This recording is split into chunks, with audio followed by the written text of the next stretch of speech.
So I'm going to go ahead and get started just because we have a lot of material to present today. We have some guest speakers, so really excited about that as well. But welcome back, everyone. This is session 2 of the PCA HCCN Professional Development Series. Today, we're going to be focused on data. Also, thank you for understanding we had to make a last minute change on the date for this session. So just really appreciate all of you being here today. So just a quick introduction and some housekeeping.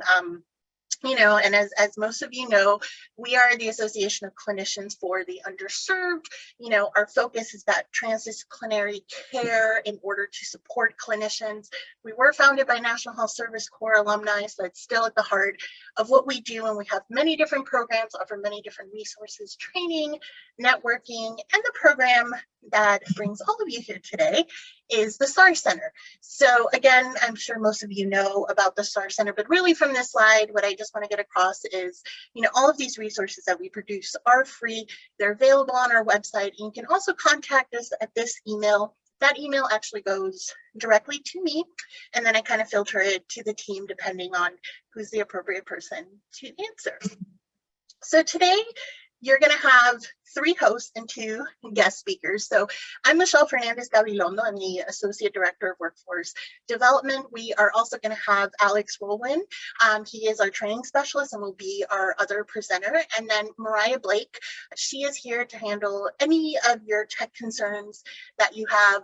But we actually do have on the call today the entire STAR Center team. So Suzanne Spear, Senior Director of Workforce Development, and Helen Ravenier, our other training specialist, is also on the call. So we are all here to help you and answer any questions you may have. So just some general housekeeping items. The session is being recorded and it is going to be sent to everyone via email, including the PowerPoint. Please go ahead and use the chat box if you have any questions, you want to share any comments, any thoughts. We'll be checking the chat box regularly, so feel free to just go ahead and send that throughout the presentation. As I mentioned, Mariah is handling all of our tech as always. So if you have any questions, if you have any technical difficulties, go ahead and send her a message. She'll be able to help you out. And then at the end, if you could complete the evaluation for our session, that really helps us bring you the best content that works for you, that you need. And then, it's always great for us to know what we're doing right and what we can do better. So this was in the first session, but I know it's been a little bit of time. So I just wanted to really reiterate that this is really a space for all of you to, come in, have professional development, and be able to collaborate and support those workforce recruitment and retention efforts, especially as PCAs and HCCNs when you're working with your health centers. And the way that we're achieving that through these sessions, really the purpose of what we're looking at is that train the trainer model. So everything we're presenting to you really is coming from that lens. We want you to be able to network with each other, at least see other people who are on these webinars. We want to keep you informed and just bring you some inspiration on the work that is being done. And that's why we're really excited today to have the speakers that we have here, both from different PCAs. So I am going to do a very general intro on data, just, how here at the STAR Center we view data, really have this be the foundation for the work that we're doing, what we're going to be talking about today. And then I will be passing it over to Isa and to Andrea to do their presentations. So if you have attended any of the STAR Center trainings, you probably have seen this slide. We use it a lot, that without data, you're just another person with an opinion. And that's really what we want to get across today is the value and the importance of data, how to use it, but really how to create something from it, how to really be an advocate for your health centers, the health center movement, all of those things as the PCAs and the HCCNs. So at the STAR Center, we have core components. So we have 8 core components, as you can see here. And one of them is a data-informed workforce plan. So that is the area that we are looking at today as we're talking about all the material. And for us, the data-informed workforce plan really is just, and it's a pretty straightforward definition. It uses the organizational, the human resources, and the community data to help you develop that realistic and dynamic plan for staffing. So what do you need for your workforce? What does your workforce need? Collecting that data and then putting that into action. So again, as I mentioned, I really just wanted to kind of have a definition of foundation as we move forward today, but I am really excited to present today our two guest speakers. So the first one is Isaias Iminguez. He is the Associate Director of Workforce Development and Special Populations at the California Primary Care Association. And then after is Andrea Martin, the Workforce Development and Member Services Director at the Community Health Association of Mountain Plains States, also known as CHAMPS. So I'm going to stop sharing. I'm going to pass it over to Isa. And thank you both so much for being here today. Great. Good morning, everyone, or good afternoon if you're on the West or East Coast or Central Time, I believe. It's still morning for us on the Pacific, so I'm just going to share my screen. And yeah, so, as Michelle mentioned, my name is Isaias, but I know that can be kind of a tongue twister for folks, so feel free. I go by Isa in the workplace, so feel free to call me Isa. I'm with the California Primary Care Association, and I'm currently the Associate Director of Workforce Development and Special Populations. So wear two hats. If my work mostly revolves around recruitment and retention from a workforce lens, and then HIV prevention from a special population hat. So if any of you touch HIV prevention, would love to connect. All right, but so what I wanted to share with you, and I imagine maybe this is not news to, or something new to many of your teams, but for us, we really do rely on our strategic plan to set sort of our North Star on the footprint that we'll be making with our workforce training and technical assistance. And I'll share that our strategic plan always has included workforce specifically. We've been looking at how we could promote sort of the visibility of community-based primary care workforce. We've been wanting to support health centers and help them become employers of choice. We've been wanting to help them reduce any sort of barriers that are associated with hiring staff, whether that's clinicians or allied health. And so we've really did rely on our board and our health centers, which make up our board, to kind of give us a sense of direction on how much of a footprint or how much assistance within workforce they wanted us to play a role in. So for us, that has translated into 6 different buckets of data sources that we kind of get information from. One is our annual compensation and benefits survey, which I anticipate many of you might want yourselves or might participate in a regional survey. We also have a workforce development survey, which is meant to be a companion to our comp and benefits survey. I'd say the distinction between these two for us is that when we talk about comp and benefits, we'll maybe include recruitment and retention questions, but those questions will be a bit more tailored to the costs of recruitment and retention. So like we'll ask, how much are you spending on applicant tracking systems? How much are you spending on staff engagement? Versus our workforce development survey will include questions that are recruitment and retention related, but are speaking more to the priorities and the strategies that are leveraged. So in the case of engagement, we'll ask, what are some of the strategies your teams are leveraging to support staff engagement? So kind of want to make the distinction there with those two. We also have member satisfaction assessments that kind of go beyond just workforce, but include workforce. We include in our peer network committee and training evaluations a question around, what are some training topics that we could support you in as it relates to workforce. We also rely on federal and state data sources that are made available to PCAs. We use UDS. Some of you might know that UDS has started to expand the workforce data that they're making health centers report. I think some of it has to do, I don't know what the, I think I know what the impetus behind collecting that data, but there has been data around like provider satisfaction and measuring provider satisfaction. So it's a helpful data set to look at. We've also rely and work closely with our partners at the state, our PCO, known as HCI. They also collect some pretty robust data.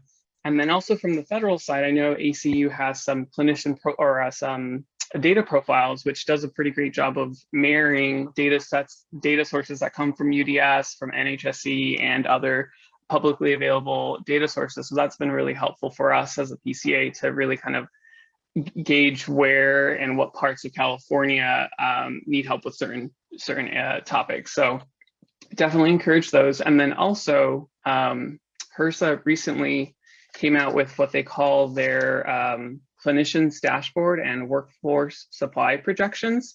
Another really helpful data source that we've been using as it relates to our advocacy as we look at, painting a picture to the legislature of what the challenges are with not having enough supplies for, or enough of a workforce supply to meet sort of the demand.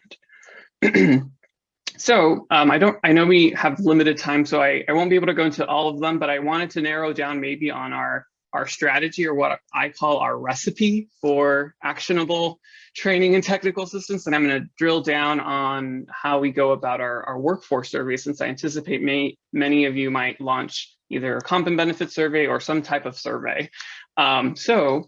Traditionally, when we would launch workforce surveys, we kind of would frame or structure them in a way where we were soliciting input on what were some of the challenges health centers were facing, what were some of the priorities health centers were facing, so that we at the PCA could then create training and technical assistance that address those challenges, that address those priorities or supported those priorities. However, we started to realize that we started to get feedback from health centers saying like, well, if I participate in the survey, what's in it for me? The value for us in launching the surveys were that we were able to get a window into what health centers needed, but there wasn't really I guess the health centers didn't necessarily see an immediate ROI. And so to kind of address that, we started to rethink how we structured our workforce survey. So we started to include strategy-oriented questions and resource-oriented questions. And by this, I mean, we started to think of, okay, if we're going to ask health centers to share, what are their challenges with recruiting medical assistants? We also want to include some questions that ask them to share what are some of the strategies they're leveraging to address the challenges with recruiting medical assistants, and even what are some of the resources that they're leveraging and tapping into. And so by us expanding just the types of questions that we did, we were able to kind of come up capture enough data to create a very simple report that basically showcased like, here's a challenge, here's a strategy that health centers are using to address this, and here are some resources. And that was something that we were able to kind of speak to the health centers when we were asking them to participate, letting them know that if you participate, you're going to have a window into how your peers are addressing maybe some of the challenges that you've identified. So that's been really helpful for us in identifying. Oops. And excuse me, I think my computer. You guys can still hear me, right? All right. We can hear you. Yeah. Sorry. Technology is great, but when it doesn't work, it's not great. All right. So I think what I was saying was, so we were able to expand, kind of give a cookie to health centers that participated by letting them know that, hey, you'll be able to, in essence, benchmark yourself, and you'll also be able to see maybe some of these other strategies that your team hasn't considered as an opportunity. So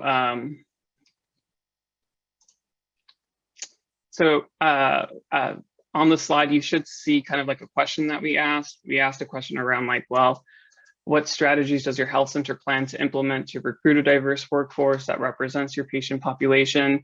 You can literally just play around with the word strategies and substitute that for resource or even problem, just to kind of, so that if you want to see how we kind of structured those questions as well. So in addition to sort of expanding the types of questions that we added in our workforce surveys, and creating a separate report, we started to be more intentional of how we were displaying or showcasing the data. Of course, we had our initial launch of the survey results where we would host like a webinar to talk about the data. But then we also started to think about, okay, where else does this make sense? When we looked at the data that we were capturing, right, we saw that we had some pretty valuable information. We learned that health center turnover was twice as high in 2021 than in 2020. We learned that more than 3/4 of health centers in California altered their compensation structures or plan to do so in 2022. And that health centers were just reporting higher vacancies in all employee categories. And you'll on the right hand of the screen, you'll see what the time to fill vacancy KPI number was for the specific positions. For us, this meant, in addition to having a results webinar, we also started to host office hours with our health centers to just kind of give them an opportunity to let them know how they could use the data. So we hosted about 6 office hours after the release of our comp and benefits survey to let them know how they could use the reports, because we offer 3 different types of reports, how, and also how they could maybe explore some different strategies, or what, I guess, kind of ask them what kind of questions they had with operationalizing some of the data. We also wanted to be very intentional in these office hours of letting health centers know that, this data set that we're providing them is only one data set, and it should never be the only source of data that they're using to make their decisions around comp and benefits or around workforce development, right? Because they're not necessarily just competing with health centers, which is what our survey aims to capture, is just the market data on the health center workforce. Right? Health centers are competing against hospitals, and now it sounds like they're competing against different industries like manufacturing. So it would be in their interest to, use the data that we're providing them as a companion to any other data sets that are available, whether it's through different surveys that they participate, or even different subscriptions that they have. So kind of underscoring that. And so an example here is that, so we started to offer office hours. We also started to look at how we could include this data into our committee meetings to help with our board prioritize or make decisions around workforce. We started creating infographics on the data and started kind of sharing them through our communication outlets. On the screen, you'll see sort of like what were some of the top recruitment priorities that health centers had identified through our workforce survey. We learned that a lot of them, the #1 priority was finding effective ways to promote organizations as their organization as an employer of choice, creating competitive compensation benefits, searching for multicultural and multilingual experienced candidates, and offering financial incentives to applicants such as sign-on bonuses and loan repayment. So kind of knowing that those are some of the priorities, we started to use the data to create a benchmarking report, which is kind of what I shared.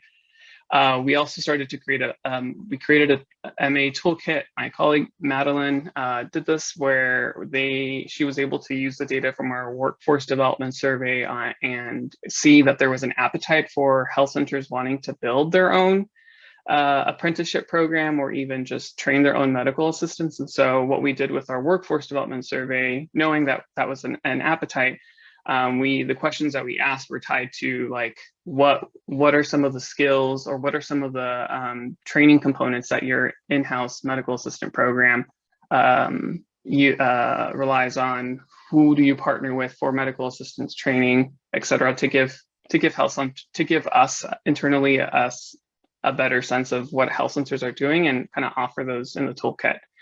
We also saw that health centers were really relying on loan repayment. And so we created a loan repayment toolkit specifically to help health centers broadcast the availability of loan repayment to their staff, but then also provide them template language that they could use in the emails that they were sending to staff that would encourage staff to apply.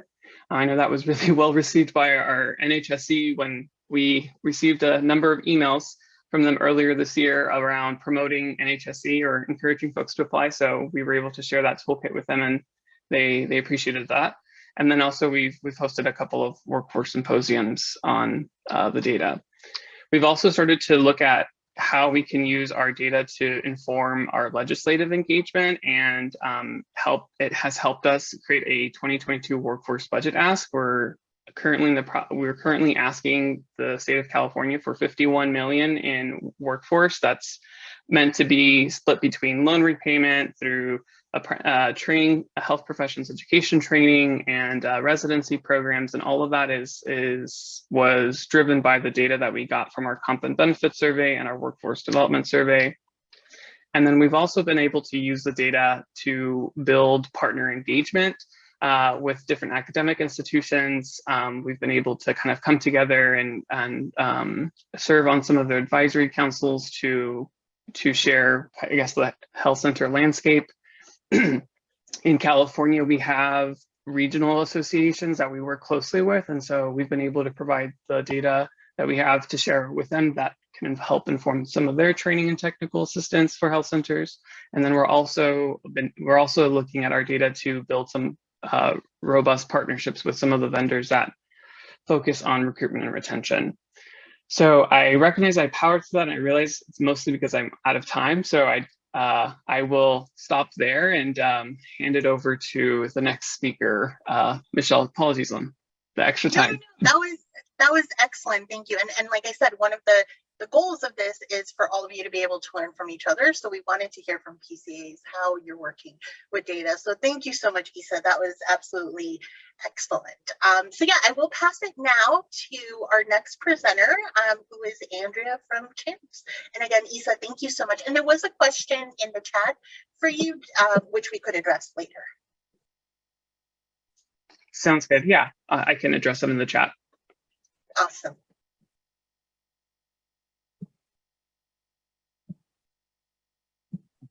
When I share my screen, my unmute button moves. So sorry about that delay. Hopefully you guys can see my intro slide. My name is Andrea Martin. I am the Workforce Development Member Services Director at CHAMPS, which is Community Health Association of Mountain Plains States.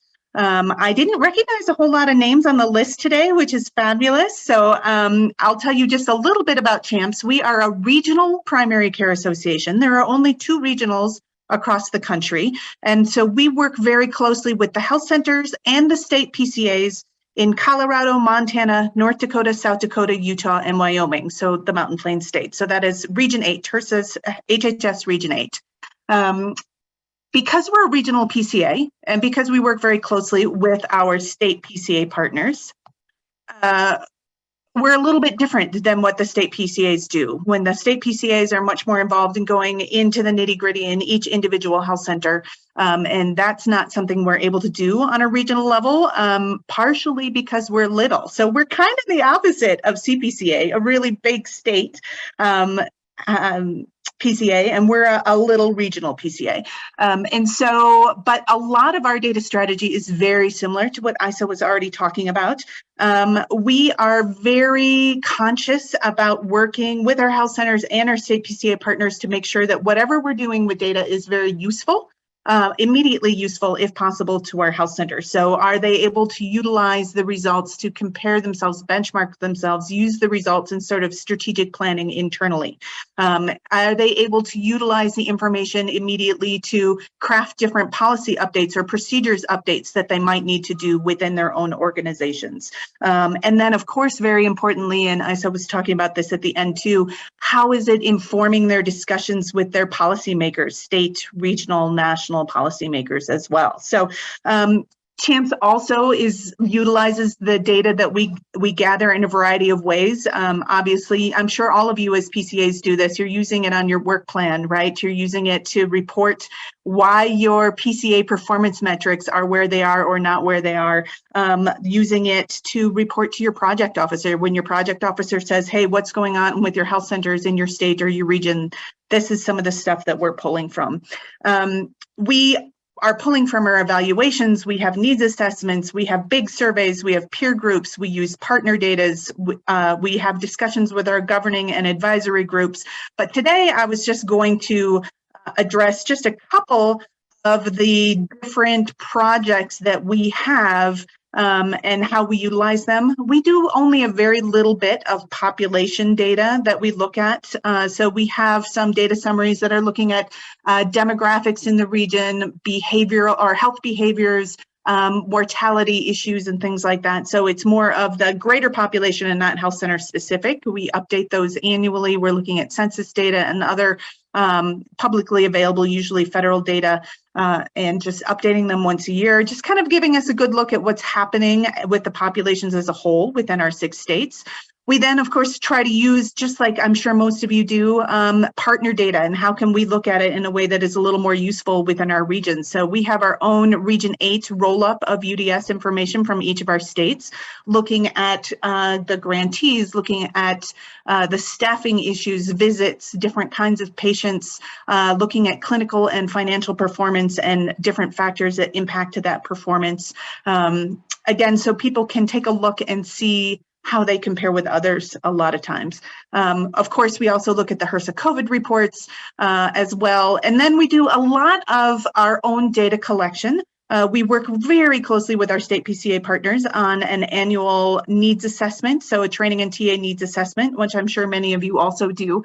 In that needs assessment, we also ask for some key issues about what are their top challenges and concerns that they're dealing with right now. What are some of the major environmental issues that are impacting them right now? And then also, how do they like their TA, things like that. So those are really important, not only for crafting those work plans, those trainings, those new resources, but also for, we use it all the time recently when we're talking to our project officer, when we're talking to federal leaders, national leaders, things like that. Then we, of course, have a lot of workforce data that we work with. I'm the workforce person, so I like to talk about workforce data. We have a job bank, a job opportunities bank, which is shortened to JOB. So we post a bunch of positions for free for our health centers, but then we go into that and figure out what kind of data can we pull from that that could be useful. So we figure out what are the recruitment lengths looking like for the openings at our health centers, and what are the really successful recruitment resources in our region. What is the growth in vacancy rates over time? Also, every other year, we do a huge salary and benefits survey, which is kind of similar to what CPCA was doing. I think it's a combination of both your workforce and your compensation survey, where we're pulling a lot of workforce metrics, but then also salary and benefits information on all of the employees in each of our health centers. So that they can use that for crafting their compensation packages. We have information about benefits policies as a whole, what they're offering, those turnover rates down to the different provider levels, behavioral health turnover looking separate from oral health turnover, for example, vacancies. It even goes down into what kind of use of recruiting firms are you looking at? What are your expectations for provider productivity? And so those come out then into 3 different reports. So the big main salary benefits turnover vacancy report, we do a clinical staffing. So we see what kind of staff people are operating under, some ratios for support versus provider ratios, and then what they're asking their providers to produce in terms of like admin versus clinical time, visits per hour, and things like that. And then every couple of years, we also do a recruitment and retention survey when we feel like it's necessary. And that goes out to every staff member at a health center that we can identify in the region to really drill down into how they look for jobs, how they found their jobs, what is keeping them, what is making them feel like they should leave, et cetera, et cetera.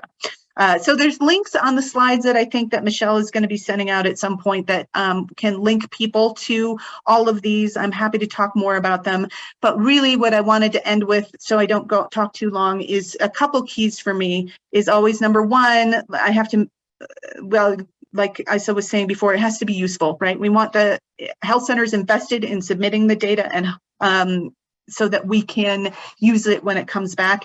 And then what's really important recently is that ability to tell the story with the data. Storytelling is so important right now. Workforce issues are paramount. Things are so hard for our health centers right now. We are just starting to pull in some new data on the impacts of the pandemic, the greater pandemic, on our workforce and what that looks like. And so being able to take it and utilize it in manageable chunks in order to share it with the people who may actually be able to do a difference in helping our health centers, I think is going to be really important. So anyway, Michelle, I could talk and talk and talk, but I'm going to stop and you let me know if you would like me to say anything additional. Oh, thank you so much. That was excellent. And I think a lot of what you're mentioning, we're also going to cover a little bit in the rest of the presentation. Like you said, all of these slides are going to be made available. All of the links will be on there. So thank you so much to both of you. That was excellent. And it's just really wonderful to know what your two PCAs are doing and just how excellent you are in working with data. So thank you again. And I'm going to go ahead and pass it over to Alex. All right, terrific. Let me get this pulled up here. There we go.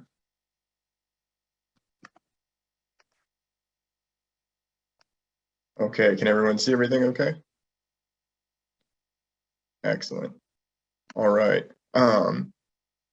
So we're just going to look real quick. We've heard a lot about really incredible uses for all this data that's out there, but especially when you're coaching your health centers on how to use and examine data, we want to just kind of have a general understanding and be able to pass on that general understanding of types of data and data analysis and some things we might want to keep in mind when we are designing ways to collect our own data if we're not going out and using already extant data sets. So we have qualitative data, right? Everyone, I'm sure, is familiar with that. So like this bridge is long or high, or that poor cyclist looks really lonely. You know, I'm hungry. These are all qualitative things, right? Stuff we can ask about and people are giving subjective responses to.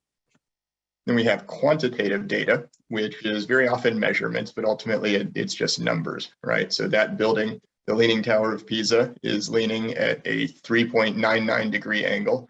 I had to look that one up. If someone had an apartment in there, approximately 100% of their oranges would roll off the counter. There are 64 columns visible in that picture. Don't tell Michelle, but I counted them all during work hours. But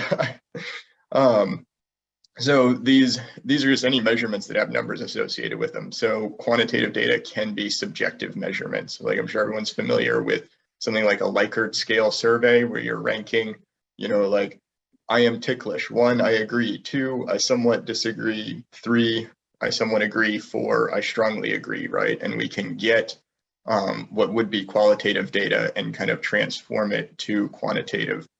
So kind of understanding where the baseline data comes from helps us know how it's being analyzed. Then with data, we usually have what's called a mean, right? The other word for that is average. So for example, from 2013 to 2016, the mean accident rate per 100,000 hours of flights in the US was 4.08. That's actually insanely low.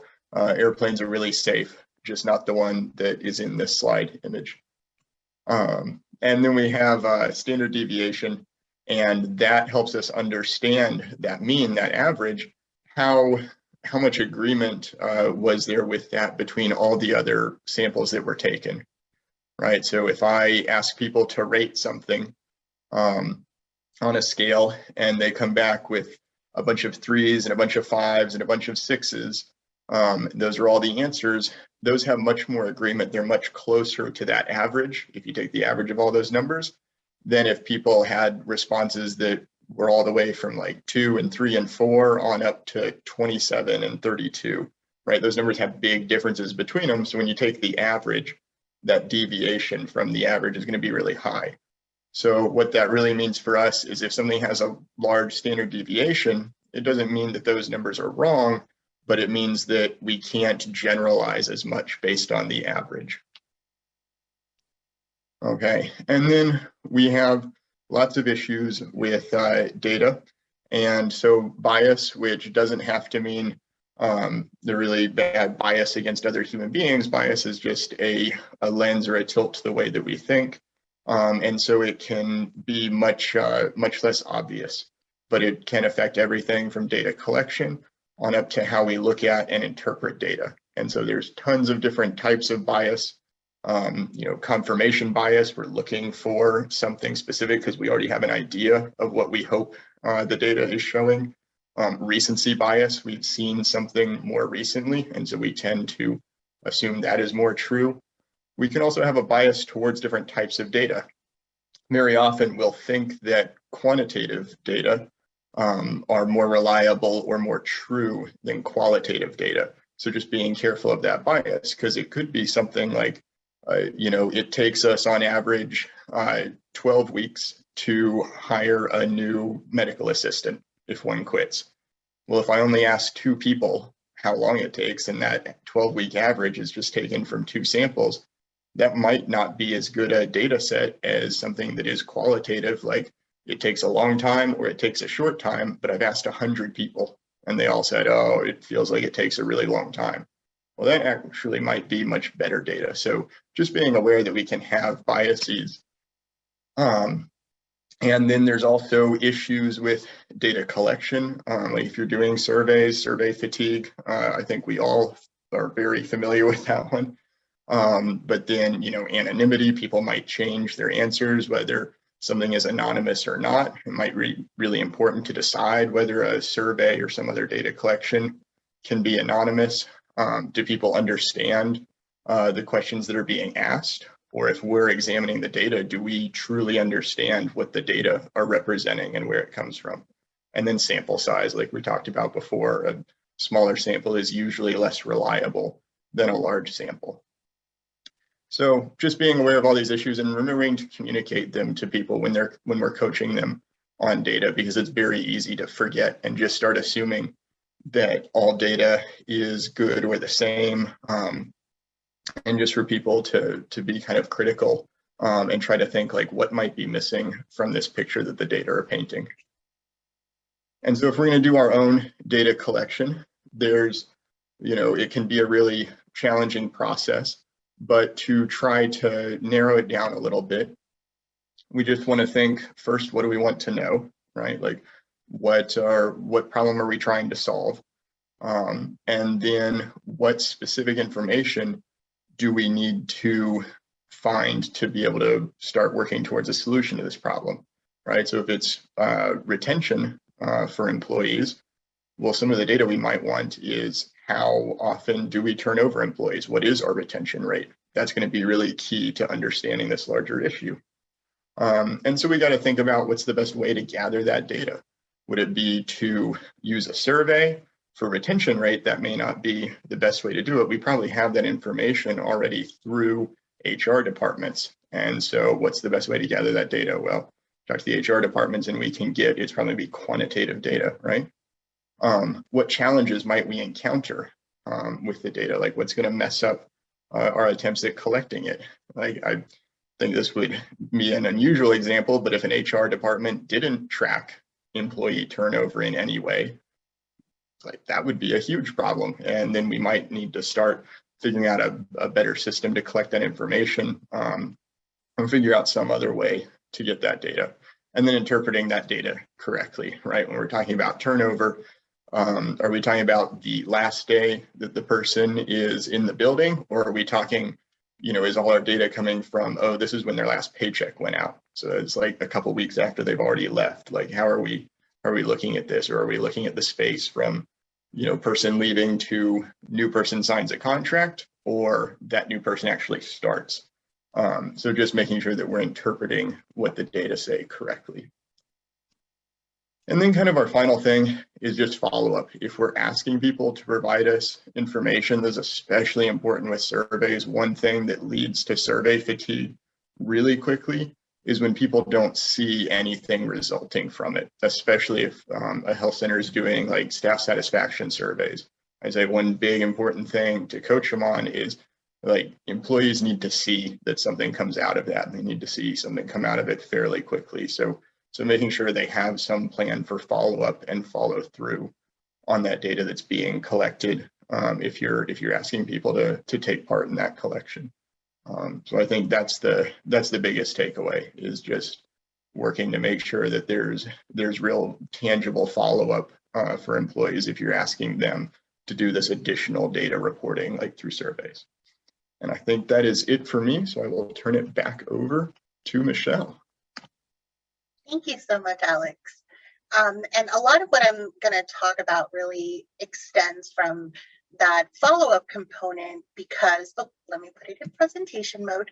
You know, it's incredibly important for people to know, why is the data being collected? What are we doing with it? What are the outcomes that we're going to have? But it completely also directly relates to so many of the choices that we're going to be making in the future. So when we look at the workforce currently, and again, I don't think this is anything that any of you have not heard, but things are changing. They're changing incredibly rapidly, and that change is good. It's essential, it's inevitable, it's constant, but health centers need to be able to adapt to that change.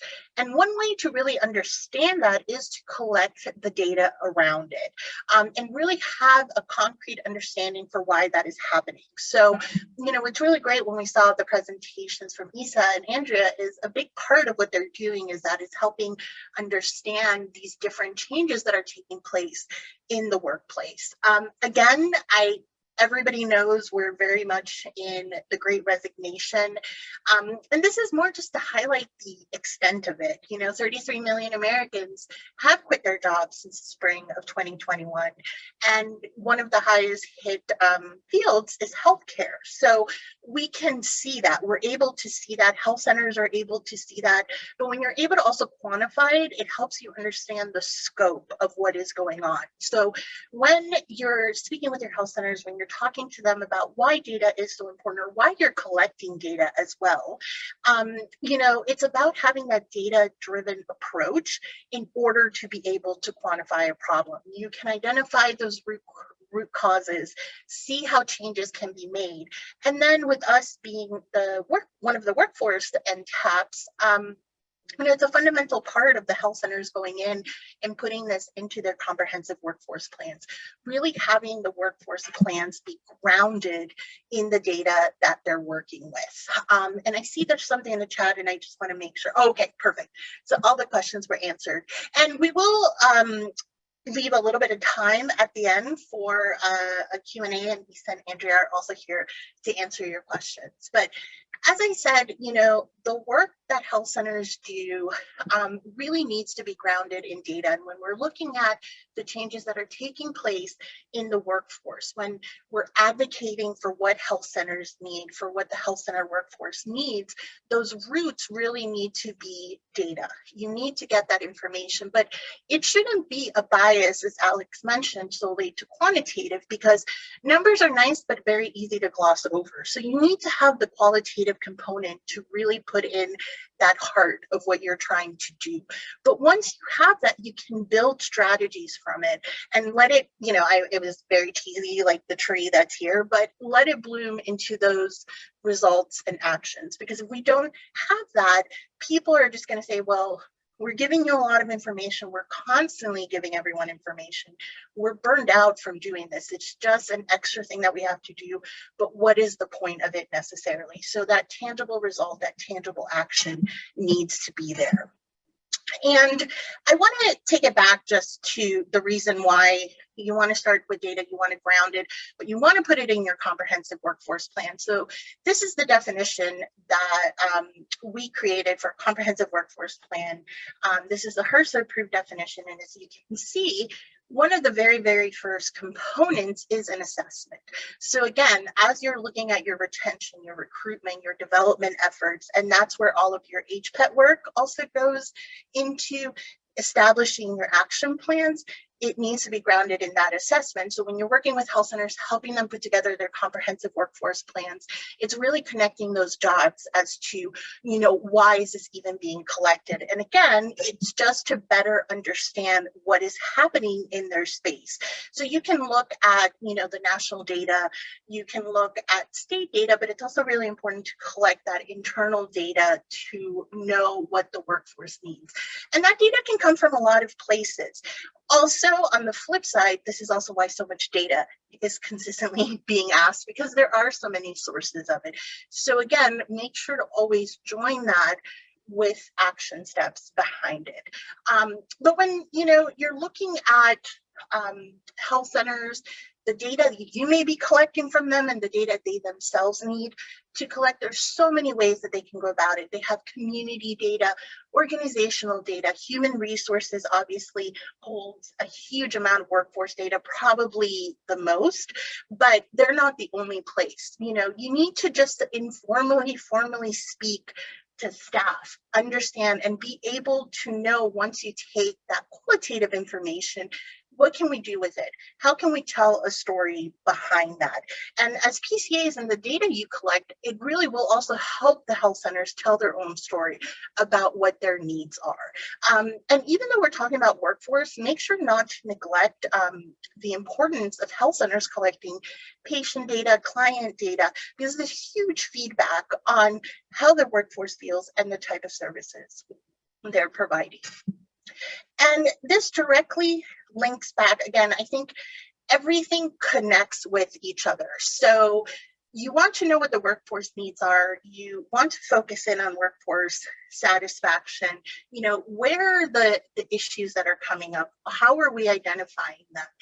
And as we know, staffing, workload, management issues, leadership, compensation, equity, work-life balance, flexible schedules, all of those are heavily contributing into this movement out of the healthcare workforce of people leaving, having retention issues. But the reason we know that is not just because we're seeing it and we're living it, but because we're also collecting the data. So health centers, and all of you as PCAs and HCCNs, have a lot of impact in being able to put something together again to go back and tell the story of what the health center needs. And this trickles to every single part of it, from the way that you're offering, you know, from the way the health center is offering services to patients, to dealing with internal burnout issues, but also one of the more quantitative aspects that really can be used with data is you build a business case around this. So for health centers, this is another place where they can see, okay, if we're providing this data, we're giving this information, this is going to help us better understand our retention and recruitment efforts, because we're able to see, what does it actually cost to have this level of turnover? It's incredibly expensive. And we have tools here at the STAR Center, such as our financial assessment tool, that you can provide to your health centers for them to be able to look at, you know, how much is turnover really costing them? And these are just some questions to think about. And again, any case that you want to make, whether it's a business case, anything around that, it's important to ground it in data. Because going back to that first slide, without data, you really are just a person with an opinion. However, data is not just numbers. It is a story. And that is really the key thing of when you're taking all that you've collected from the health centers, all that the health centers have collected themselves, all that they have to provide to her. So all of these different things, there's so many data sets out there. There's so much formal and informal information that we have, but is it just sitting there? What is being done with it? And one of the most powerful things is that data storytelling component. Health centers have an amazing story, an amazing history, you know, and the data that they collect now helps to really inform where the movement is going, what their workforce needs, all of these things. But it's very important to utilize it as a narrative. Humans, we connect to storytelling. We've always done that. So this is a very natural progression as a way to showcase data without kind of scaring people off and being like, oh, those are a lot of numbers. You know, it's still important. You have to understand how to utilize this. What is some of the very basic, you know, and I know it may be scary to say mathematical components to that, but there's a story behind that. And you have to present it without bias. You have to have proper empathy behind it, especially with health centers and the populations that health centers work with. And there has to be a context for it.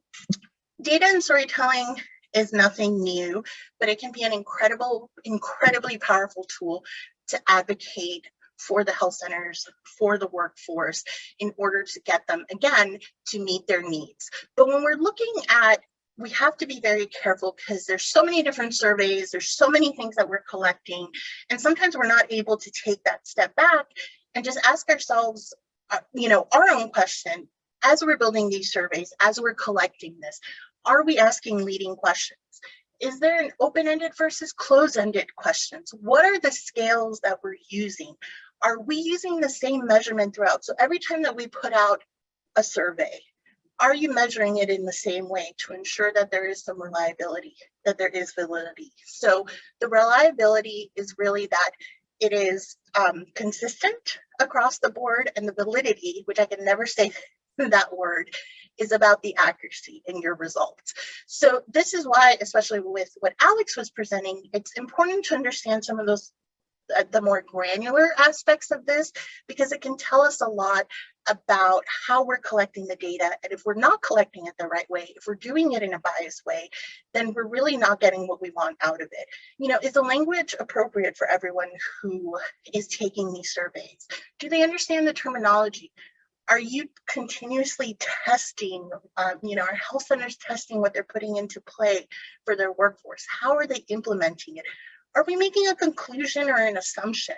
What are our limitations in the different data we're collecting? One thing that's really important is when we do these surveys, when we collect any of that we're also really honest to talk about what the limitations are and where there's gaps in data, because that's just as important as the data that currently exists. Another thing too, and I just want to see with, okay, I wanted to check the chat.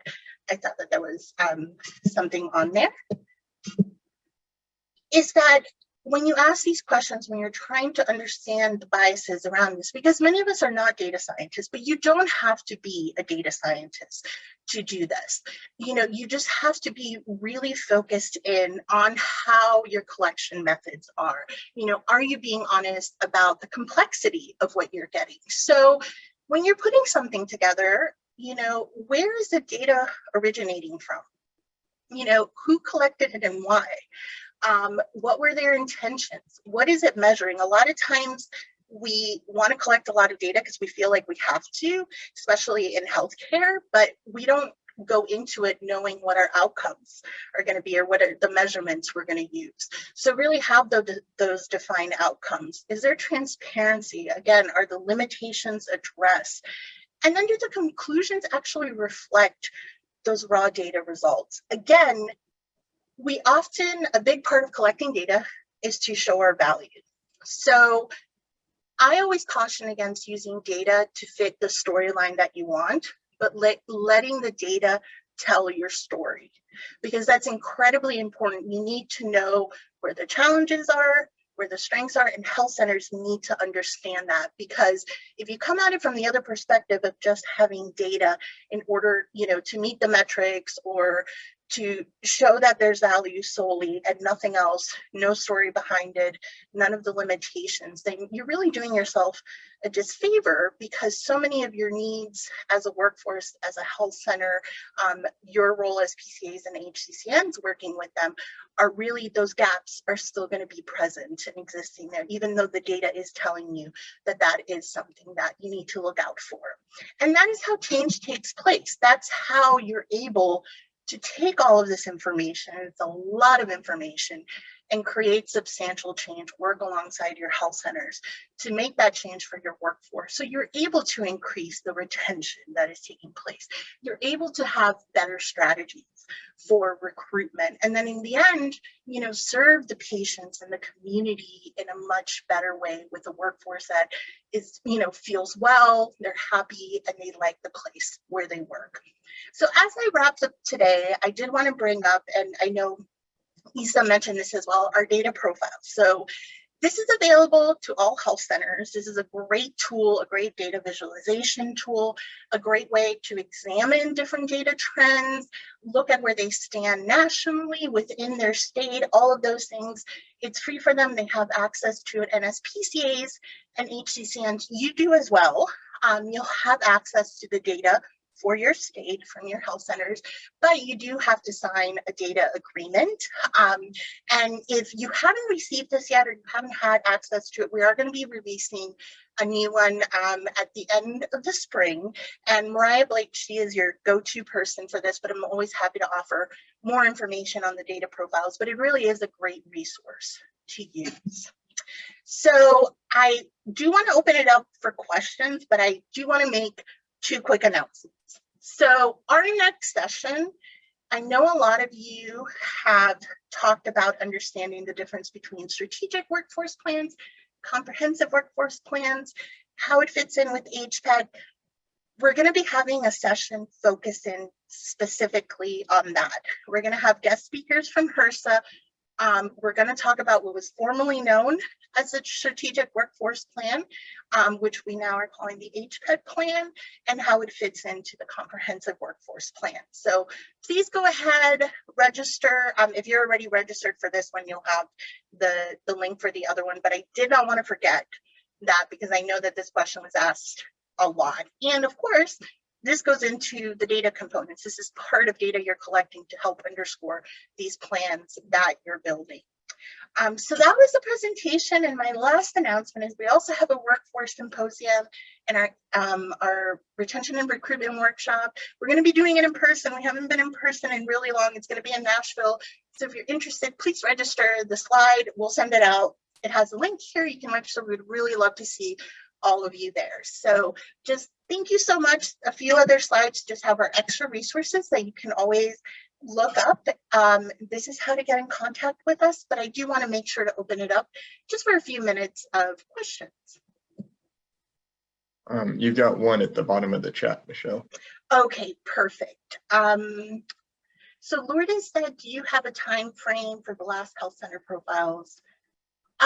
So yes, we sent those last ones. I believe it was springtime last year, unless I'm mistaken. I believe it was the beginning of June, beginning to middle of June that they were sent. And Lourdes, Yes. if somebody needs the link again, because obviously that was a while ago, feel free to just email one of us and we'd be happy to get it resent.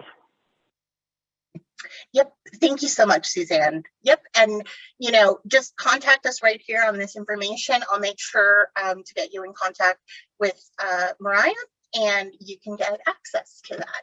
And then I believe there are a few others. I see Isa had a question, and I think that was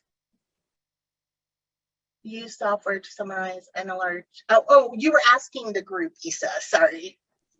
Yeah, no, I was just, and I think Rima also brought it up too. With our surveys that we launch, we try to avoid open-ended questions, open-ended answers for that specific reason. But I know some of the data that we get from HRSA, they just kind of ask like, what are your challenges? And then health centers can kind of go off in every direction. And so I'm trying to see, I'm just curious if anyone has any tools or software that they use to analyze large sets of qualitative data, because it would make my life a little easier.